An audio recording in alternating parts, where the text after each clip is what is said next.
Welcome, everybody, to the Opti-Form Podcast. Today, we have a really good friend and actually mentor of mine, Cliff Wilson, on the podcast. What's up, Cliff? Hey, what's up? I'm super excited for you guys to really dive into this podcast and listen to what Cliff has to say. And before we get into that, I want to give you guys a little insight on Cliff. I won't go into the story of how I met Cliff because it's a very impactful story in my own life, but it's a long story. So to cut it short, to give you guys, credibility of who he is, this guy is like the guy, like the contest prep coach, especially in the natural community. I know he's diving all different kinds of realms, but this guy has over 120 pro cards that he's produced under his belt, 8 world titles, and he's a natural pro himself. So before we dive in, I wanted to plug him because he's a huge inspiration in my life. He's given me a lot of knowledge, has helped me with my clients, and I'm super excited to have him on here. And before we get in, if there's anything else, Cliff, tell us a little bit about yourself, kind of some things going on, and we'll go into refeeds and structuring refeeds, just a bunch of different information about what that means on a psychological level as well as a physiological level. Yeah, for sure. And I appreciate you letting my guy Duncan sit in on this one. He has a lot to offer. So anyway, yeah. I started doing this about 10 years ago, and at that time, contest prep coaching wasn't the job that it is now. You know what I mean? I didn't even have a Facebook when I started this. And so I didn't really know that I was going to make this my profession. My goal with helping competitors was to do it because I loved it and maybe make some side income at my regular job. And then, before I knew it, things just took off. And within a year and a half, I was able to be doing this full time. Wow. And so, yeah, like you said, I remember I said to my wife at the time, I was like, if I keep doing this, maybe I'll have a couple of pro clients one day. That was a statement that came out of my mouth. And like you said, 120 pro cards later, and I've been fortunate. I've coached eight world champions now in the natural side, quite a few of quite a few pros on the untested side as well. Mm-hmm. So yeah, it's just been kind of crazy how 10 years has gone by extremely fast, and 2, the sport has been incredibly good to me, and I'm thankful for you to have me on and be a part of what you have going on and what you're growing too. Yeah, no, I sincerely appreciate it because I want to just provide. Obviously, there's a lot of BS out there in the fitness industry, and you and me have talked so much about that, and just kind of shedding light on the reality of things and just being the best or giving the best, I guess, as a coach instead of just worrying about trying to acquire clients, not really giving them value, just trying to run a side hustle or whatever it is.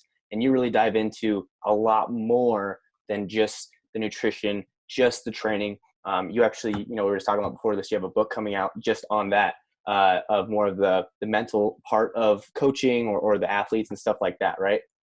Yeah. I guess I don't want to give away too much with it, but it is more about the mental aspects that I deal with, because at least in my opinion, I think we've all seen it. I don't know about you, but I've seen a lot of people where, I talk to them and I consider them to be some of the most knowledgeable people that I've ever spoken to in terms of the research on training and nutrition, the sets and the reps and the macros. But then they don't really do well as a coach. They do okay as a coach, but they don't kill it like some people do. Mm-hmm. And I really think that if you've ever been a coach or if you've been coached, you start to realize that half of it is the training and the nutrition. The other half is the mental side of things, because, I think that a significant number of people can draw up an extremely effective plan, but I think fewer people can then get people to follow that plan. Yep. 100%. There's so much that goes into it, getting your clients to trust that this is the plan that will get them where they want to go. Getting your clients to trust that they have the capability to get where they want to go, and getting your clients to ignore that voice in their head, whatever it may be, the doubt that creeps in, the things when things get painful, how do you get them to push through it? And I think that's literally half of the job that we do. And at least in my opinion, and sorry if I'm going off on a rant here, but at least no, go ahead. At least for myself, my background has been, if I'm going to say for the training and nutrition side, my background has been, I take what is known about the science of training and nutrition, what has been proven by research, but I sort of blend it with what I see happening in the field and my own ideas. And I try to come up with this, it's a scientific approach, but mixed with effective anecdotal evidence and scientific reasoning behind it. You know what I mean? I don't have crazy non-scientific ideas I'm trying. And I kind of do the same thing with the mentality portion. I'm a pretty big, I'm pretty nerdy when it comes into looking in what the research has to say about what motivates people, what makes people more confident, you know what I mean? And then I also blend it with what I see happens when I say things to my clients. Do you know what I mean? Like, you've heard me, you and I have had lots of discussions about this. I find, I say things like, I find when I word it this way to people, it becomes more effective. Yeah. And so communication is like a primary staple. The number one thing I probably learned from you in this whole entire, the longest we've known each other, is the understanding of communication with the specific client that you have, of how you word it, and, what their mindset, what their personality is, how they communicate to you. There's just so much different things that go into it, even just through email, that you can wrap your head around. And I think that what you're saying, like leading the horse to the water, but actually like getting them to drink the water, two different ball games with giving the tools versus actually them following the tools and having trust that it's going to give the end result, even if they have to be patient for an extended period of time. Right. Like, that's super important. And so, and every time I see, oftentimes when I see clients that are struggling or, that maybe haven't gotten where they should, for one reason or another, I first off kind of like look at like, what is the reason? Do they have trouble staying motivated? Do they struggle with confidence? Do you know what I mean? Like, and then you start maybe looking at the reasons why, because people have a certain set of genetics. Also, we are the accumulation of our experiences. You know what I mean? Yeah. And so then you look at like, why are they deficient in this area? And then it's like, what can you say to them to start, reducing that deficiency? 100%. Yeah. Go ahead. And it ties into refeeds too. That's really exactly what I was going to say. Yeah. And all this ties into actually refeeds because of the psychological portion of, I think, and kind of what we talked about before.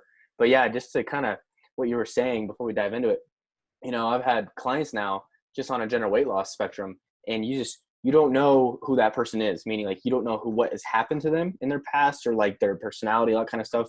And I noticed that, especially when people get older, with really high stress stuff going on and severe, maybe they've had trainers in the past or whatever, the severe low carb diets for an extended period of time, or whatever their problem is, and they don't get blood, like there's a problem, but they don't know what it is, and they try to just diet again, but it's not working or struggling, pulling out and being like, okay, is it the motivation, accountability portion of it? Is it the hormonal endocrine function of it, which I've personally went through a lot and realized how much that plays in a role. But anyways, yeah, not to get off on the wrong or the rabbit trail here that we've been on, but yeah, I agree with, and I'm super excited to when you come out with that book, and to read it and really take a lot of value, because like you said, you can tell people the perfect plan, but if they can't follow it, or if you don't relate with them to be able to have confidence in it, it doesn't matter, right? Yeah. And it is, like you said, it ties into refeeds, because also, whether people want to accept it or not, you have to tie the program to someone's mental state a little bit, because someone's belief that a plan will work will dictate how much that plan will work. I mean, placebo research shows it. You know what I mean? Like, when you give someone a placebo and you tell them that this will work, it works to a degree, because like the mind has that much. And I guess as we get into this, I guess one thing to even say along those lines is there have been studies how our psychology impacts our physiology, very much so, actually. And it's not a human being thing either. It's across. There's a study that I actually love, is that I say I love it, but it's actually kind of cruel. But they took mice and they gave mice sweetened water. The water was sweetened, and they put immunosuppressants in it.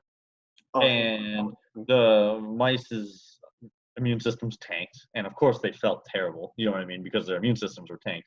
And so they did that, gave them sweetened water, let the immune system tank. And then they took away the sweetened water and took away the immunosuppressants and let the mice recover. And then they gave them sweetened water again with no immunosuppressants. Their immune system still tanked. Oh, wow. Okay. Yeah. And so, your belief that something will happen or your expectation that something will happen can very much dictate whether or not it will happen. And I guess one more example of psychology affecting physiology is that testosterone levels are very closely linked to what we perceive, how we perceive ourselves. Like for one thing, actually, I'm not sure if you've ever heard this, but they always say that during wartime, then more male babies end up being born. There's like this idea that like the men that are lost in war get replaced because women step into male jobs, like more male type jobs, factory work and stuff like that. Women see a slight boost in testosterone, enough to produce more male babies, just by a few percentage points. And then even things like when people get a promotion at work, their testosterone raises because they perceive themselves to be of higher value. And so, once again, it's all perception. There's a lot of things that will just cause you to increase your testosterone or decrease your testosterone. And it's like, but like men that get married, they see a testosterone drop because like men that have babies also see a testosterone drop too. But like the possibility of other mates has been removed. Do you know what I mean? Oh yeah. So that alpha, that hunt kind of that whatever the alpha kind of testosterone hormone, you kind of drop them because you totally limit yourself, and now you're not in that mode anymore. Yeah, you get married, nothing physiologically has changed. You know what I mean? Nothing physically has changed to cause that drop in testosterone. It's just it's up here. You know what I mean? And so there's when somebody says, well, that's just mental, I'm worried about it. It's all connected. You can't separate the two. Huh. Well, yeah, and I would love to do a different podcast on that, because I mean, it's a huge topic, and I think that you are one of the few, if not the only person I know that really ties both of them the best together, of how it affects, the physiology with the psychology with it. But when we're going through, we'll go back to refeeds and we'll kind of sort of going down that trail. There's two sides of it in your eyes, is what you told me, the psychological side and the physiological side. Before we dive into the deep details, how do you like, if somebody's like, in contest prep or whatever, anybody in a dieting phase, even a weight gaining phase, which we'll talk about, like if you still do that with weight gaining phases, how do you like to go about your refeeds? Kind of explain what you like to do with clients, how many days a week, why you do it this certain way. I mean, kind of go into the details, even though I might already know, but I want the listeners to know more in depth, and then just kind of a simple structure, and then we'll go into the details. Gotcha. So I would say I start with a base structure of, like, I almost begin everyone with a once per week refeed day. That's kind of like my standard starting point. I would say most people do well with a once per week refeed day. If I had to venture, I would say 85% to 85% of my clients can start with that once per week refeed day and then stick with that. But when I say stick with that, what happens on that once per day refeed can vary greatly in terms of how much I'm increasing or not. But then other ones that I'll use are like a twice per week refeed day, but those can be in other situations, like two of them back to back or separated, sort of three regular and then refeed, and then two regular, then refeed. And then another one I'll use is more of like a carb cycling type plan, where I start with food high and then I taper lower, and then repeat that cycle over the course of the week.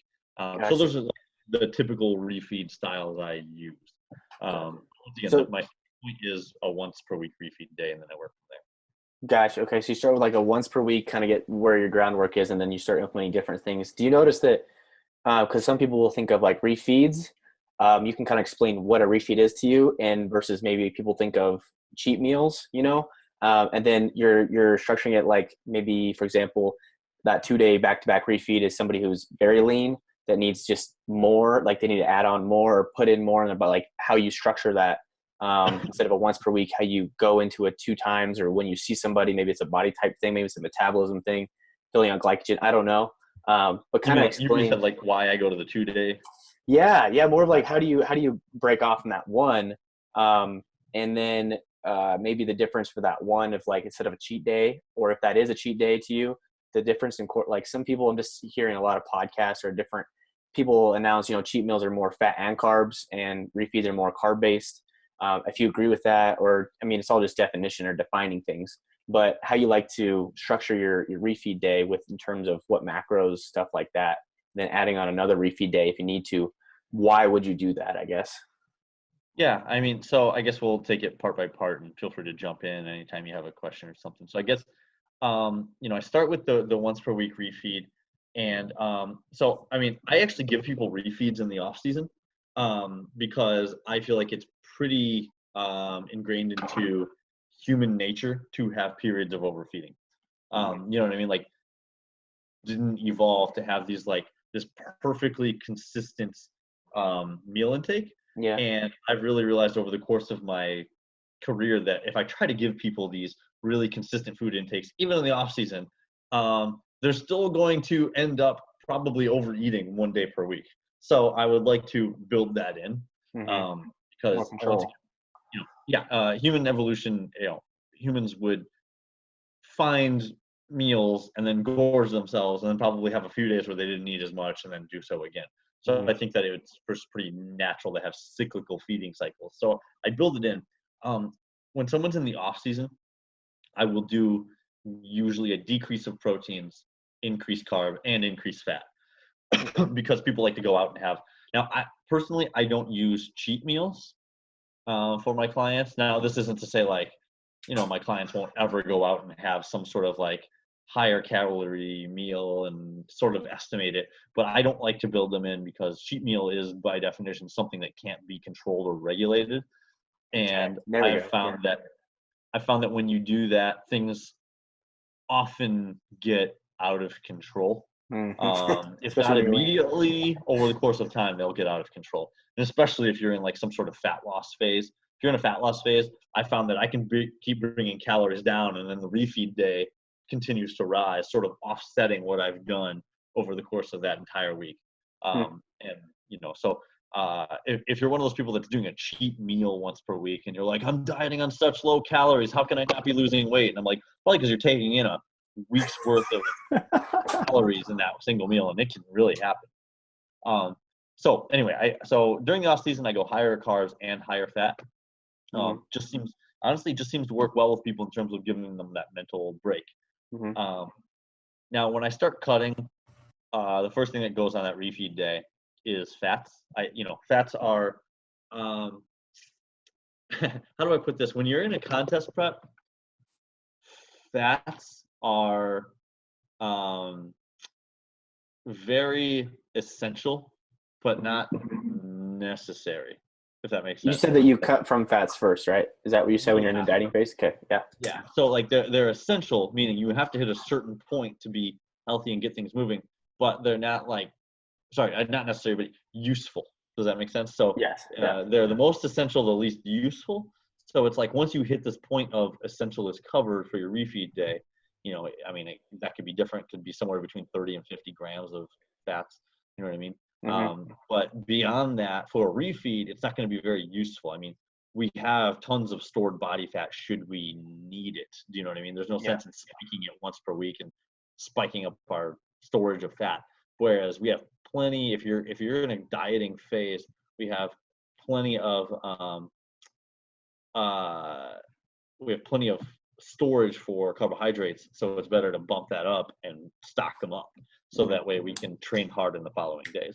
Mm-hmm. So fats get lowered immediately, and then I'll Fashion. try to keep the refeed days pretty high. as I'm cutting the carbohydrates from the regular days. Like I try to keep it high so I can get that stocked up glycogen at least once per week. Gotcha. Okay. Yeah. And do you bring down relative to like their normal days, do you bring down protein or do you keep it the same? And at first, like in off season, the protein's the same. You elevate fat and carbs, but then in a dieting phase, instead of cutting from protein first or adjusting it, do you cut from fat? Or how do you like to do with their protein macro? On the refeed days, correct? Yes. Yeah. I'll usually bring it down as well. Okay. Because, once again, I tend to be I have my clients on pretty high protein intakes generally. Yeah. And so, I bring the protein down a little bit on the one refeed day, once again, to make room for more carbohydrates. Gotcha. Okay. And then I know that like and we'll go into like a little more structure and we'll go into the mental part of it, but a lot of people, you can't tell them like on a podcast, hey, this is exactly the equation to calculate your refeed day or this kind of stuff. Cause everybody's so individual, like we've talked about, but what are some maybe like symptomatic approaches or things that you can maybe say to have somebody know if they're having maybe not enough of a refeed or maybe too much? Maybe then they can just self-dial themselves in with trial and error over a month or 2 months with refeed days with just more of that symptomatic approach. You know what I mean? Yeah. So I guess I would say, well, actually, let me first touch on you had touched on it before, like when I decide to venture outside of the once per day refeed. I guess maybe we can go into that first. Yeah. So like generally, like let's say I would go to a 2-day back-to-back refeed. Now, one of the reasons I would do this is if I think somebody has the metabolic capacity to have a higher refeed day. Now, I'm going to tell you there's a demographic that I usually use the 2 back-to-back refeed days. It's usually bikini girls. Interesting. And it's usually bikini girls that I would say are on the thinner side. So usually when I say are on the thinner side, it's usually because they have pretty fast metabolisms and they need a significant refeed, physiologically speaking. But most bikini girls don't like the feeling of having food in their stomach. Like not a lot of it. So if I give them the one big refeed day, they're like, oh, I feel so bloated on this day and I don't like, And so I say like, all right, so we break it up into 2 days.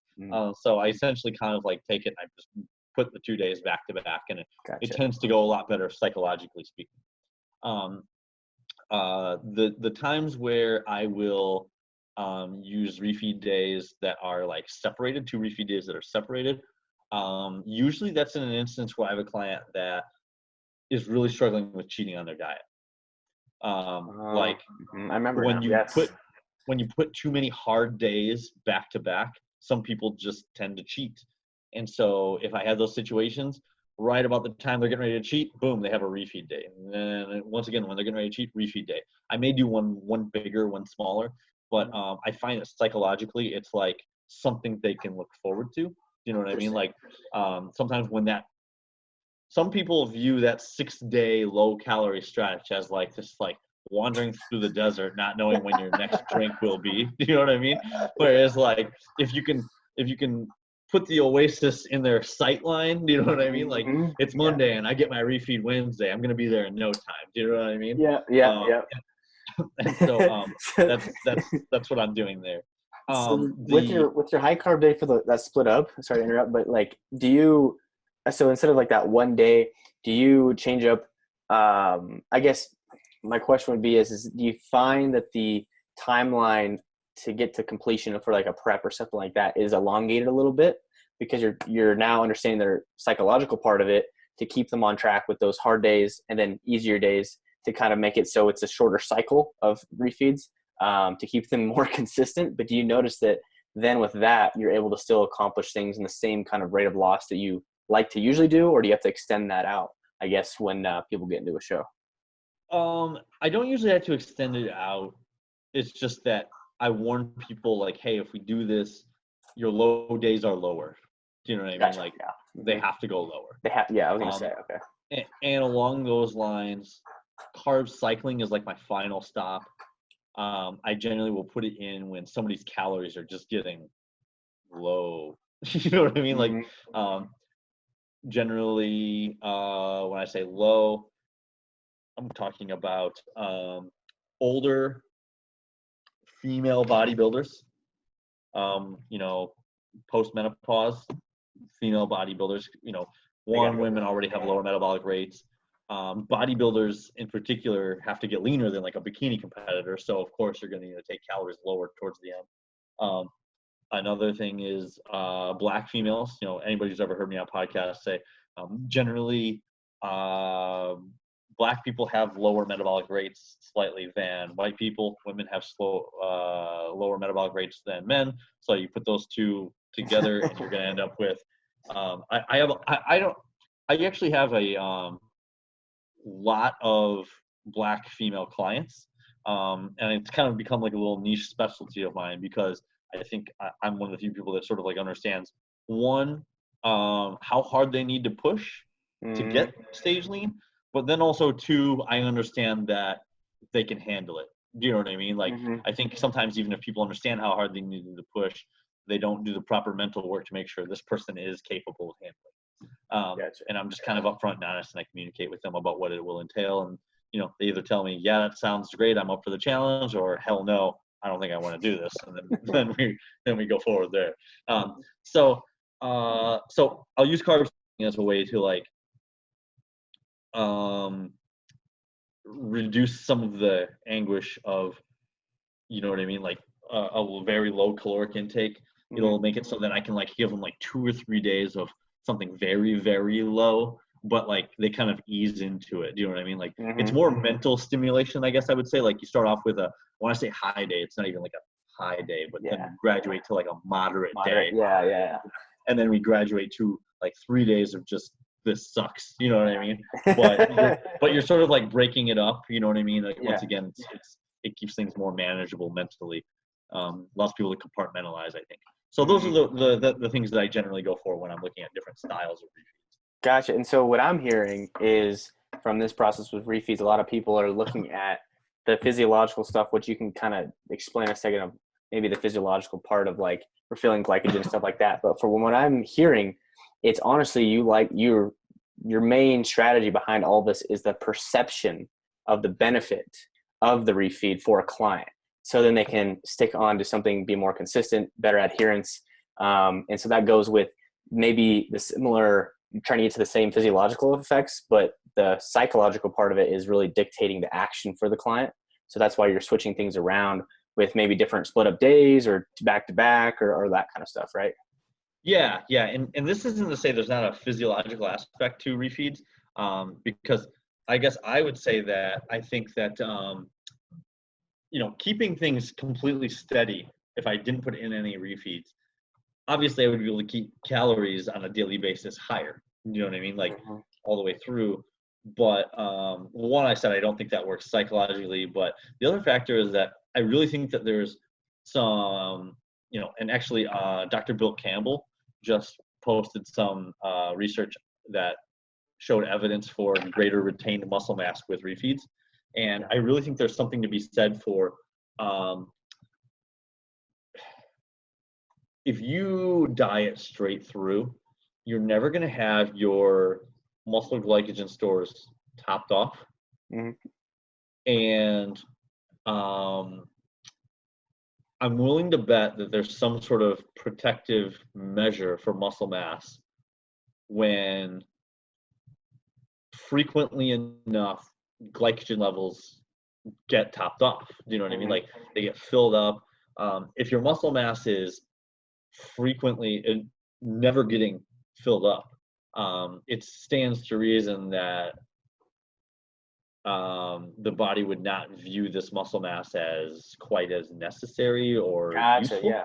Mm-hmm. Um, you know, once again, I don't have evidence for that reasoning, but you know, Mm-hmm. that's not that far fetched to think that you know, something that isn't being utilized or stored up wouldn't be viewed as Yeah. terribly useful. And Just like so the body, like adapting to multiple different things for adaptive measures for more of a survival kind of mechanism, right? yeah, and so you know, as a our bodies are incredible adaptive machines, and so you know, if we impose controlled starvation upon ourselves in this process of contest prep. And so, our body can't tell the difference between us contest prepping and us starving to death slowly. And so, if a feeding period never comes to where we fill up our storage capacity, it stands to reason that some of this muscle mass might go by the wayside and deemed unnecessary by certain adaptive machineries within our body. Gotcha. Is your goal on those refeed days, or the whatever structure of refeeds, is your goal to top off muscle glycogen, essentially then? On the physiological level? Or at least close, you know what I mean? Now, how, we'll get into some of the reasons, the differences there, but how much that takes can vary wildly from person to person, and we can talk about the reasons for that. But, some people will need 50 additional grams of carbohydrates to, really, I don't want to say top off, but at least make an impact in that direction. Other people might need 300 additional grams of carbohydrates above what their baseline is. So, there could be a lot of variable intakes there. This is what I would think is like listening to this podcast. If I was somebody listening to this for the very first time, I would try to take this and be like, okay, so I'm, 5'6", I weigh this much, and I'm a male, and I'm this ethnicity, and all these kind of things. I'm going to try to shoot for, if Cliff is kind of saying maybe a moderate kind of gain, I'm going to shoot for this amount. But it's honestly like, obviously you can't say, hey, do this, but you can throw a dart at the board is what I like to say. Throw a dart at the board and see where it lands. And then, just with trial and error, you can start adjusting those things if you have enough mental discipline by yourself to stay consistent to that strategy that you put into place with that first dart. Because what I often see is like, with coaching even, you and me, like we can't be, you have so much more experience, and we can be like pretty experienced in the sense of being pretty spot on with that first dart because of experience. But the relative changes from that first week or that first kind of system that you put into place, the changes over time is where the actual proof will be in the pudding, if that makes sense. Yeah. So if I'm, let's do this, because I'm going to give some facts to take into consideration. Okay. If I'm going to give people something to steer in the right direction, let's assume you begin with a 75% increase in carbohydrates. You know what I mean? So let's just assume that right there. Then so some factors are going to be significant is if you are male, you're going to have usually a higher tendency to handle more carbohydrates in a single refeed. Once again, men tend to handle more food better than women. And when I say this, by the way, I'm giving these generalities of things that I've seen over the course of time. But keep in mind, sometimes there's a lot of stress. I have a lot of newer coaches tell me oh, I don't know what refeeds to prescribe my client, or I don't know what even starting macros to prescribe my client. And I'm like, yeah, nobody does. You know what I mean? That's what I was getting to. Yeah, because you've told me in the past. Yeah. The first refeed numbers you give your clients and the first macros you give your clients are total educated guess. You know what I mean? You don't know anything about this person. You're just guessing. And after a certain number of years of doing it, you get better at guessing. But then when your skill as a coach comes through is what you do thereafter based on what you observe. So, I'm going to give you some generalities I've seen to maybe take you in that right direction. But, it's all going to be about what you do after that first stretch. I also tend to find that generally if someone's black, they're probably not going to be able to handle as much on their refeed. Now, here's some other, so women and black competitors are going to probably need a lower refeed number. Not always, but maybe a little lower. And there is some research to show that the black population tends to use fats as fuel a little more readily than white people. Okay. And so you may want to keep fats a little bit higher for your black competitors. than you would for weight converters. And then even there's another factor too, is that and then if we're going to talk about also structuring, insulin resistance is a little higher in the Black community than the white community.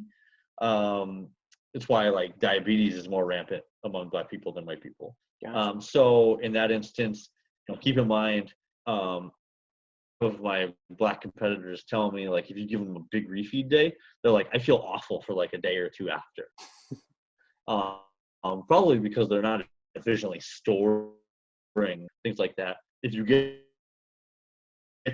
that information, use it. You know what I mean? Like, maybe don't hit them with so much all at once. Maybe you need to not give them such a big refeed and spread those carbohydrates across the week. Do you know what I mean? The other factor is body type. Generally, people that have like thinner looks to them, something you call a little more ectomorphic, you're going to need to look at that because they're probably more ectomorphic for a reason. They probably chew through energy really quickly. In my experience, people that have a more ectomorphic body type, they tend to also use a lot of energy. They tend to be kind of a little more hyperactive, a little more anxious, things like that. Oh, so okay. when you feed them, they probably are using the energy as quickly as it comes in. So that's a factor to consider. Like a lot of times my more ectomorphic clients will tell me things like, God, on my refeed days, I get really hot and I'll even like kind of be sweaty or whatever it may be. Whereas like my more endomorphic looking clients will say things like, oh, I get so sluggish and sleepy and I just want to lay down. And so, your ectomorphic type clients are probably going to be using a significant portion of those calories as fast as they're coming in. So they're not even storing it. Does that make sense? Yeah, no, 100%. That makes total sense. And so that's a whole different way of I even would think about it is just the body types, not necessarily looking at, most people, I think when they look at body types and refilling muscle glycogen, they think about how much muscle mass they're trying to fill up. And that kind of dictates their number, but it sounds like there's a lot more to it of just the body type affecting, like you said, being more hyperactive, burning through, just chewing through energy, like you said, and like on the other side, the endomorphic kind of people just makes them feel a little more lethargic. So that's a good point for sure. I guess with this now, you have the structure of like, you're doing it 1 day a week or whatever strategy. You're kind of giving us. Thank you so much for kind of giving the listeners how you like to do it per basis on different ethnicities, gender, stuff like that. Let's go into like, okay, now you have maybe a game plan, you throw a dart at the board. Like, what is the why on the psychological factor of doing it? Let's go in the more the mental part of refeeds and kind of give us your out. And I know we've talked about already a little bit, but more on the mental part of refeeds and why you do it and the benefits to it. Yeah, I mean, I think a big thing is you're going to be looking at a couple of things. You do need to look at what is the mental state of the person that you are working with. Each person you're dealing with has different levels of anxiety. And when I say anxiety, there's a couple things like types of anxiety you need to look at. Like you're getting like some people are anxious because they tend to get like this dieting anxiety where they're very food focused and they don't know, they don't deal with hunger well. I'm sure you've met these types of competitors before, but they don't deal with hunger well. So for them, watching the clock, they're always worried, like, when am I going to be able to have an increase in carbs? When am I going to be able to have a refeed? When am I going to be able to eat this type of food again? You know what I mean? For those people, you do want the refeed. You want it in there because it's going to ease this anxiety. And like we said, the psychological affects the physiological. And there is a lot of evidence. And it's funny. I did a seminar in Singapore with some other coaches like Eric Helms, Alberto Nunez, Lauren Conlon. We're all coaches that have been around the game a long time. And like Eric has his PhD and Lauren has her master's degree. And it's interesting. We all compared notes and we noticed the same thing. Like most of our female clients do not lose their period until we notice them starting to get stressed out. And then the interesting thing is that regaining their cycle after contest, regardless of how much body fat they put on, they don't seem to regain it until they have this sort of like comfortable mental space. If they're still stressed out, they can put on 50 pounds, and a lot of women still don't seem to regain their cycle. Wow. We all notice the same thing across the board. And so, and same thing, I've actually done tests with male clients where their testosterone drops. Now, testosterone drop is going to happen as a physiological side effect of getting leaner and caloric deficit, but we don't notice the plummet until they like get to this really stressed out point. Do you know what I mean? Mm-hmm. And usually the longer we can delay this stressed out point, the longer we can go with mitigating this giant testosterone drop that we see. Gotcha. Wow, so, interesting. A lot of this is sort of like keeping people chilled out. Yeah, a lot of this is keeping people chilled out and relaxed. So then you need to look at like what keeps this person chilled out and relaxed. I mean, how many times have we also seen those people that they're afraid of the refeeds because they're afraid it's going to slow their diet progress, right? Yeah. They don't want to take the refeeds. You know what I mean? So in those cases, it's like you need to like, one, go to work with them with your words to try to like convince them this is a good thing. Like this is a useful thing from a physical. Adjust the plan a little bit to make the refeed seem less detrimental. You know, a lot of people view the refeeds as a setback.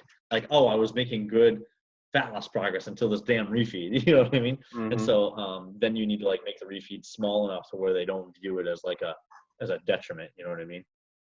Interesting. Yeah. Yep. Yeah. So this totally goes into the mental part of it and create less anxiety. That's crazy. I really dove into that with the like females with their cycle or just male with their testosterone and plummeting. When you notice this is a huge like stress anxiety response, and you feel like go ahead. I'm not kidding when I say that one of the biggest factors in contest prep and coaching is how do you reduce anxiety? And because there's a lot of it, do you know what I mean? Like we're getting up on stage in our underwear, people are judging our bodies. Of course, there's a lot of anxiety. You know what I mean? Yeah.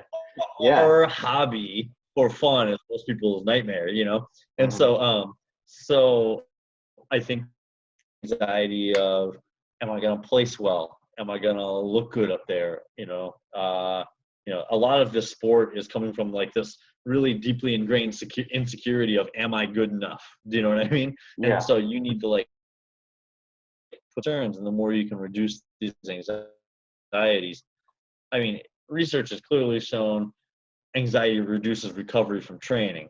Anxiety reduces metabolism. Anxiety inhibits our sleep, which then of course inhibits our recovery again. So it's like a large part of what we do is reducing anxiety. And I guess I would say not just in refeeds, but in all things. I guess one thing I always tell people that are close to me, I don't know if I've ever said this publicly, but one of my goals when I'm coaching is when I'm coaching somebody, you know, and we've worked together, you know, in part with coaching as well. And I want my clients to know, not just think, but know that like, no matter what obstacle that we encounter, what situation we encounter, like I've got them. Do you know what I mean? Like, yeah. I want them to know I can handle it. Do you know what I mean? Yeah. Because once you reach that point in the coach-client relationship, I think a lot of the competitor anxiety goes down when they know they've got somebody working for them where like any situation that comes up, he's got me. You know what I mean? Mm-hmm. Yeah, couldn't agree more. I think that's part of it because, or most of it, honestly, just because what I see when you get down, you've probably heard of this and experienced this, where if you don't have that client coach kind of relationship and trust, and as they get deeper into the dieting phase and then they're getting closer to the show, and maybe start second guessing. The anxiety's out the roof. Now they start talking to all their friends and other coaches in their area. Hey, am I doing this? Is this right? Is this right? This is what my coaches have me do. All these things. And then what happens is it creates a double-edged sword for the competitor, especially if other coaches or friends are telling them, no, you shouldn't be doing that. So now then just, it destroys the trust even more with you, and they're obviously paying you. You've been with them the most. And then it creates this vicious cycle going into that whole thing. So I couldn't agree more. Yeah, no. And it is, and it harms both parties involved if that trust isn't there. And, and it's funny. I mean, this isn't a refeed thing, but I think you find this kind of interesting. Yeah. Is that I wore a couple of years ago. She won her pro card and then actually won a pro show in figure. But stress type competitor. But she trusts me. And this time around, when I say high stress, she tends to get stressed out about the scale fluctuations. So I was like, why don't we remedy this? I've got an idea. Once a week, I want you to get on the scale, but I don't want you to look at it. I want your boyfriend to look at it. And he emails me once per week. You then check in with me with everything else. And so like that. I've been prepping her this whole time. She's a couple of weeks out now. I don't know if she's going to be able to get on stage right now, given all the stuff going on with COVID-19. But she's gone through her entire prep, hasn't known her body weight once. She's like, it's honestly the best prep she's ever had, because she's removed this anxiety, this point of anxiety, which is a scale for her. And so refeeds are a point of either removing or causing anxiety in a lot of competitors, and you need to figure out how to make it this tool to remove certain anxieties of when am I going to eat more, all that stuff. Interesting. No, I love that approach, because I've tried different things in the past with clients of like, okay, trying to remove that anxiety, because what I noticed is if you notice the structure of maybe how you do like a check-in sheet, and I know that you like to do more of a open-ended, hey, how are you doing? And it's amazing to me, like having them do their scale weight first and they look at it and then fill in the check-in sheet and kind of converse with you, versus filling out the check-in sheet of how they feel, how the week went, and then looking at the scale and then sending it to you. It's like a whole different ball game. And then now having somebody else look at the scale as they fill out how they're doing, because the funny part is they could have a little hiccup or something, but feel amazing and their mental state is crazy good over here. Or they had like a huge drop this week, or they had a huge progression and their mental state is, oh, I don't feel like I had a very good week. And then the thing is you can adjust things as keeping the anxiety as low as possible the whole time. So I think that's super beneficial for people listening right now is the communication part with the client of using refeeds. Like it can be something that causes anxiety. In that case, make it portrayed as not that. And it could be something that's like, man, I'm almost home free. I can finally get to this refeed and have some extra calories, and it decreases their anxiety. You know what I mean? Yeah. And as you said, I do a little bit more of an unorthodox check-in style, with like making my clients talk to me. And so it's like, but I tend to be like if things appear to be progressing well, I honestly sometimes won't even ask about it, because there's sort of that, sometimes by observing something, you kind of alter it. And so, bring it up. I try to, So if things are progressing well, a lot of times I won't ask it. But if like I find that they seem stressed out, or they're not progressing well, or whatever it may be, then oftentimes I'll start asking questions like, how do you feel after your refeed days? How do you feel going into your refeed days? Those are like questions you can ask. Oh, I feel bloated after my refeed days. I don't feel well. If they tell you something's at all off with it, I feel like I don't ever get fully filled out enough during my refeeds. These are asking your clients questions can tell you a lot. Like I think sometimes coaches also put a lot of pressure on themselves to just like know, from the numbers. Like they're like, I'm Neo in the Matrix. I'm just going to look at the numbers and know what the problem is. Like, no, you know what I mean? Like ask them questions. Like they're in their own skin. They have some good input to provide. You know what I mean? Yeah, no, exactly. I think there is a lot of pressure because confident. And then once the client senses you don't have confidence in what you're doing, then they don't have confidence in you. And then it becomes bad from there. So ask questions, get more information. I think it'll give you more confidence too. to communicate better. But you were kind of talking with maybe feeling bloated, stuff like that. And, we'll kind of wrap up here in a sec. But how do you because I know a lot of times with refeeds, people will be like, oh, I'm having pancake, a huge thing in bodybuilding, right? It's like pancake refeeds or all this, kids cereal or whatever it is, more simple based stuff to eat.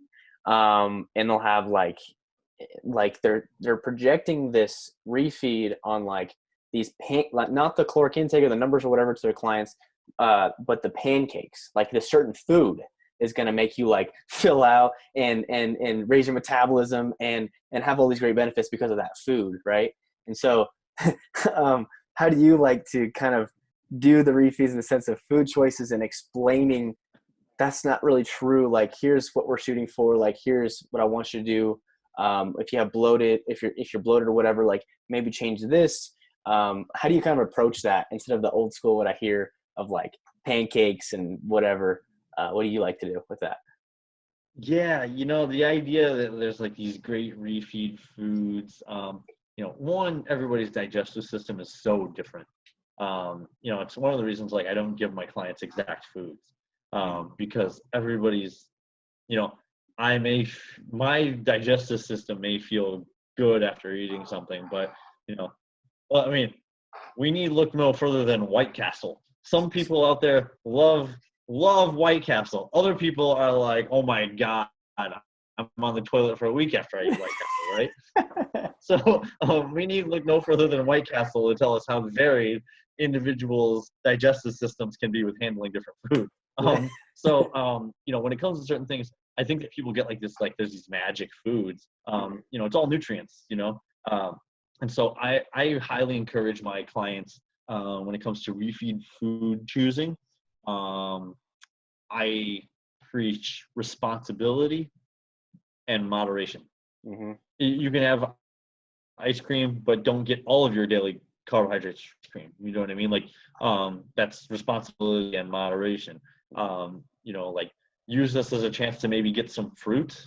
You know what I mean? Like, some nutrients that maybe you've been missing on your normal days. Mm-hmm. And so a lot of these things can be very helpful.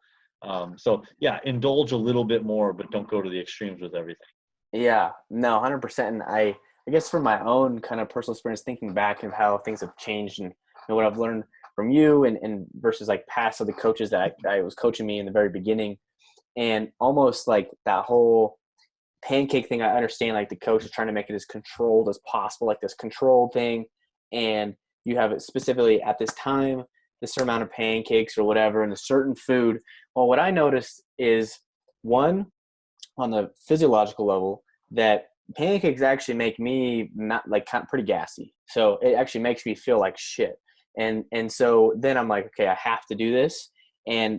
But the thing is the psychological part of it is when I used to do that, say you're like at the end of phases of prep and you're really starving and you're looking forward to that refeed.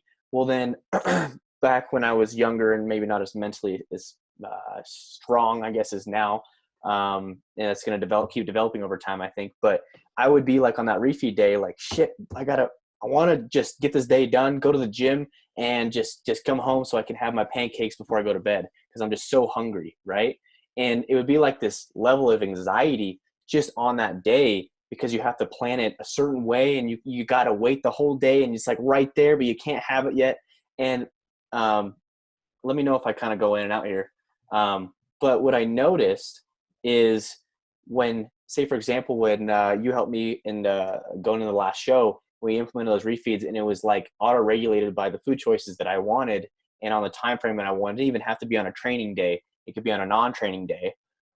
What it did is it gives it like structure and like what you're saying is control, but allowing the control in my hands. So then I didn't have that anxiety of like, I got to wait because I can go and I can structure like the refeed day how I want it. With like, if I'm feeling it, like the crazy part is I didn't want pancakes because the sensation of reducing my anxiety was from feeling full.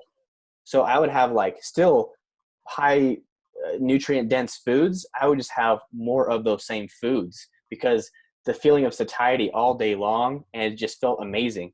And so I think that the thing with that is is really interesting what you're saying when it comes to letting, doing the moderation and more of responsibility, because then it puts the ball in their court a little more. You know what I mean? Yeah. And I guess maybe the final thing I would say with those refeeds, along with what you just said, is that like the reduction of anxiety. Hey, buddy. Reduction of anxiety comes from a lot of things, but like the biggest things are out of their control. And when you, as a coach, whether it be refeeds or training or any part of it, the more you can structure things to where the person feels like they have control, they have the power to handle or act upon whatever it is they have in their control. You empower them, and then the reduction of anxiety comes. And refeeds are the exact same way. If the refeed feels like a tool that they can use rather than just something that is to be sprinted to, that is out of their control, those are two drastically different views of a refeed. You know what I mean? Mm-hmm. And so I think sometimes locking people into a specific, listen to your clients, what they tell you about refeeds, or if it's don't lock yourself into one set way of thinking when it comes to refeeds, because whatever allows you to feel in control and powerful and use it as a tool will be the one that will work best for you. Yeah, couldn't agree more. And so, I'll wrap it up here. I know we went over a little bit, but honestly, thank you so much, Cliff, for coming on here and really going through really in depth on these refeeds, a lot of mental stuff, a lot of just things that I see whenever I talk to you, literally every single time. You bring up points that you can relate to and understand that it's like not the traditional do this for their training or do this for the nutrition. There's a whole entire encompassing thing whenever I talk to you. So thank you for providing all that information, especially with the refeed stuff like that. I think it's going to help a lot of people. And before we hop off here, for the listeners, for my profile, stuff like that, where can they find you? Instagram or social media or whatever? Yeah, I think the two best places would be at my Instagram, which is at CW Team Wilson, or at my website, which was teamwilsonbb.com. Cool. Awesome. Well, then, I'll take all that stuff. I'll get that from you and then put it in the description box. So if you guys have any questions for the people who are viewing this or listening, I'm going to put that stuff in the description box so you can reach out, maybe shoot him an email, check out his website. Like I said, this guy's like the most incredible guy I know. Really good guy too, honestly. So other than that, thank you again, Cliff, and we'll do this again sometime. I appreciate it. Thanks, man. All right, see ya.